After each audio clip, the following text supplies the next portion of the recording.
News 8 meteorologist Michelle Podell is joining us now. She's going to answer one of your questions in her Ask Michelle segment. Good morning. Yeah, good morning. Well, I've got a question today, something that you may have noticed in the month of March. Okay. It's a bit windy.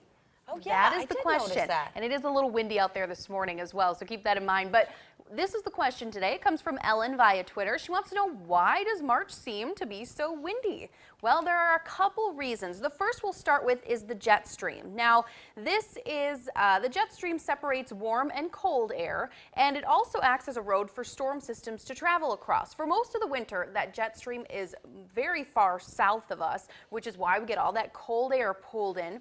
And during the spring, it starts to head north. Well, it becomes very active, and if it's like just near us, we'll get a lot of storm systems going across it.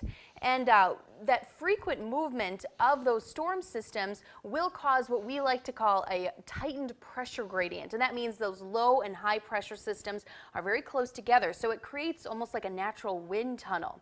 So we get a lot of that happening in the springtime. That high pressure, the wind is the air is sinking, the low pressure, it's rising. So that mixture of air really going to cause those winds to crank up.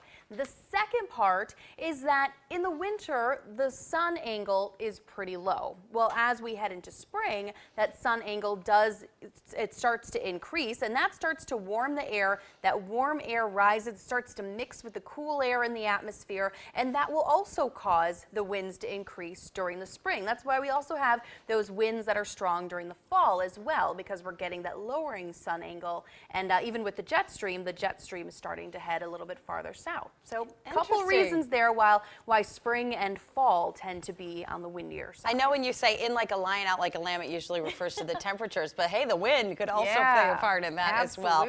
Well, great question. If you have a question you would like to ask Michelle. Well, you can find me on Twitter like Ellen did. I'm at News 8 Michelle. Otherwise on Facebook, News 8 This Morning page, our Storm Team 8 weather page, or you can find my page, WKBT Michelle Podell. Always looking for questions. All right.